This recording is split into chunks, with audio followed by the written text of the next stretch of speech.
നമസ്കാരം. മനോരമയുടെ യു.ഡി.എഫിന് വേണ്ടിയുള്ള കച്ചവട സർവേക്കപ്പുറം ഈ നാട്ടിലെ സാധാരണക്കാരായിട്ടുള്ള മനുഷ്യരുടെ അഭിപ്രായം എന്താണെന്നറിയോ? എപ്പോഴാണ് നമ്മൾ സാധാരണക്കാരായിട്ടുള്ള മനുഷ്യരുടെ അഭിപ്രായങ്ങൾ കേൾക്കാൻ കഴിയുന്നത്? അതൊരു ലൈവ് ഷോയ്ക്കിടയിൽ ഒരാളോട് ചോദിക്കുമ്പോൾ പറയുന്ന പ്രതികരണം. അങ്ങനെ ഒരു പ്രതികരണം നിങ്ങളെ കാണിക്കുകയാണ്. ഇന്ന് തൃശ്ശൂർ തേക്കിൻകാട് മൈതാനത്ത് റിപ്പോർട്ടർ വാർത്താ സംഘത്തിന്റെ മോർണിംഗ് ഷോ ഇന്ന് അവിടെയായിരുന്നു. ആ തേക്കിൻകാട് മൈതാനത്ത് നടന്നു പോകുന്ന സന്ദർഭത്തിൽ പത്രം വായിക്കുന്ന സാധാരണക്കാരായ രണ്ട് മനുഷ്യർ, ആ മനുഷ്യന്റെ മുന്നിലേക്ക് ഡോക്ടർ അരുൺകുമാർ ചെല്ലുകയാണ്.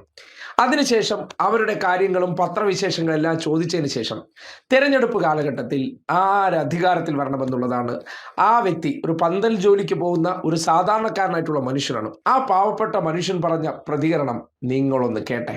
ഇത് വാർത്തയൊക്കെ വായിച്ചിട്ട് എന്ത് തോന്നി? തൃശ്ശൂരിൽ എന്താ അവസ്ഥ? നോക്കിയില്ല. തൃശ്ശൂരിൽ ഇപ്പൊ ആരാ ജയിക്കുക?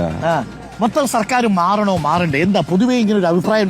മാറണ്ടെന്ന് എന്റെ അഭിപ്രായം. എന്താ മാറണ്ടെന്ന് പറയാൻ? മാറണ്ടെന്ന് പറയാൻ കാരണം എന്തെങ്കിലും കാര്യങ്ങൾ ചെയ്തിട്ടുണ്ടെങ്കിൽ സർക്കാർ മാറി വന്നാല് തുടർച്ചയായിട്ട് ചെയ്യാൻ കഴിയില്ല. ചേട്ടൻ അതിന് പാർട്ടി മെമ്പറൊന്നും അല്ലല്ലോ. പാർട്ടി മെമ്പറൊന്നല്ല, ഞാൻ പറയണതാണ്.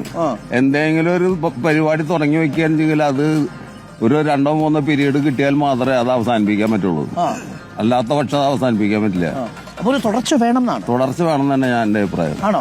പക്ഷെ മറ്റവര് പറയുന്നത് അങ്ങനല്ല. യു.ഡി.എഫ് വരട്ടെ, ഒരു തവണ നമുക്ക് നോക്കാം എന്നാണ്. 2 തവണ ആയില്ലേ? വന്നിട്ട് എന്താ കാര്യം? ഓക്കെ, രാവിലെ ചായ കുടിച്ചോ? ചായ കുടിച്ചോ. ഓക്കെ, നമസ്കാരം ചേട്ടാ. രാവിലെ പന്തൽവടിയാണോ ചേട്ടനും? ആണോ? രണ്ടുപേരും ഒരുമിച്ചാണോ, ഒരു സംഘത്തിലാണോ? ഇതേ അഭിപ്രായം തന്നെയാണോ ചേട്ടനുള്ളത്? സർക്കാർ മാറണ്ടെന്നാണ്. മാറണ്ട. എന്താണ് അന്ന് അങ്ങനൊരു കാര്യം? എന്താ കാരണം എന്ന് വെച്ചിട്ടുണ്ടെങ്കിൽ ഈ സർക്കാർ ഇവിടെ ഇഷ്ടംപോലെ വികസന പ്രവർത്തനങ്ങൾ ചെയ്തിട്ടുണ്ട്. ഇതിന് മുമ്പ് ഇരുന്ന സർക്കാരുകൾ ഒന്നും ചെയ്തിട്ടില്ല. പക്ഷേ ഉമ്മൻചാണ്ടി സർക്കാരിന്റെ കാലത്താണ് വിമാനത്താവളം കൊണ്ടുവന്നത്, മെട്രോ റെയിൽവേ കൊണ്ടുവന്നത്. 10 വർഷത്തിന് മുന്നേ അങ്ങ് തലപ്പാടി മുതൽ പാറശാല വരെ ഒരു റഫ് ബുക്കൊക്കെ എടുക്കുക, എന്നിട്ട് വാഹനത്തിൽ സഞ്ചരിക്കുക. അവിടെയുള്ള ജനങ്ങൾക്ക് ഉപകാരമായിട്ടുള്ള കാര്യങ്ങളും ജനങ്ങൾക്ക് ചെയ്തുള്ളതും നാടിന് ചെയ്തുള്ളതും നാട്ടുകാർക്ക് ചെയ്തുള്ളതും അത് ഓരോ മണ്ഡലത്തിലായാലും പഞ്ചായത്തിലായാലും അന്വേഷിക്കുക ഈ 10 വർഷം കൊണ്ട്. എന്നിട്ട് വേണം സർക്കാരിന് വിലയിരുത്താനായിട്ട്. അങ്ങനെ തന്നെയാണ്. അത് തന്നെ. ഓക്കെ, അപ്പം മാറണ്ടെന്നാണ്. മാറണ്ട. ഓക്കെ, കേട്ടോ. PR സർവേകൾക്കപ്പുറം സാധാരണക്കാരായ ജനങ്ങളും ഈ നാട്ടിൽ ജീവിക്കുന്നവരാണ്. ഈ ഭരണത്തിന്റെ നേട്ടം എന്തെന്നതിന്റെ അനുഭവസ്ഥരാണ്. അങ്ങനെയുള്ള മനുഷ്യർ എങ്ങനെ സർക്കാരിന്റെ കരുതൽ എത്തിപ്പെടുന്ന മനുഷ്യർ സർക്കാർ തുടരണമെന്ന് ആഗ്രഹിക്കുന്നത് എന്തുകൊണ്ടെന്നാൽ എല്ലാത്തിലും തുടർച്ച ഉണ്ടാകേണ്ടത് ഒരു നാടിന്റെ കൂടി ആവശ്യമാണ്.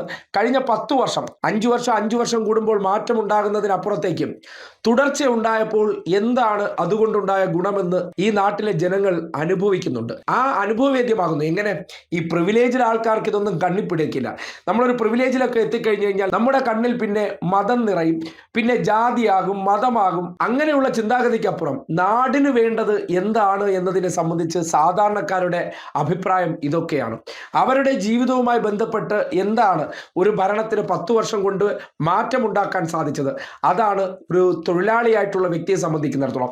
അദ്ദേഹം അതിൽ എടുത്തു പറയുന്നുണ്ട്, ഞാനൊരു പാർട്ടിയുടെ അംഗവുമല്ല, പക്ഷേ പത്രം വായിക്കുന്ന വ്യക്തി എന്നുള്ള നിലയ്ക്കും സ്ഥിരം ചുറ്റുപാടിനെ കാണുന്ന വ്യക്തി എന്നുള്ള നിലയ്ക്ക് മാറ്റം പ്രകടമാകുമ്പോൾ സ്വാഭാവികമായിട്ട് ഓരോ മനുഷ്യനും പറയുന്ന വാചകം എന്താണ്, ആഗ്രഹിക്കുന്നത് എന്താണ് എന്നതാണ് ആ പാവപ്പെട്ട മനുഷ്യന്റെ വാക്കുകളിലൂടെ പുറത്തേക്ക് വന്നത്.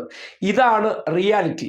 ബാക്കിയുള്ളതെല്ലാം ഈ നാട്ടിൽ കോടികൾ വാങ്ങി മനോരമ ഉൾപ്പെടെയുള്ളവർ കയ്യിൽ വെച്ചതിന് ശേഷം അവർ വാങ്ങിയ പണത്തിന് വേണ്ടിയുള്ള സർവേ പണി എടുക്കുന്നു എന്നതിനപ്പുറം റിയാലിറ്റി എന്താണെന്ന് ഇതുപോലെ സാധാരണക്കാരായ അന്നന്നത്തെ അവരുടെ അന്നത്തിന് വേണ്ടി കഷ്ടപ്പെടുന്ന മനുഷ്യരോട് ചോദിച്ചാൽ അവർ അവരുടെ രാഷ്ട്രീയ അഭിപ്രായം പറയും. അത് വ്യക്തമാണ്, ക്രിസ്റ്റൽ ക്ലിയർ ആണ്.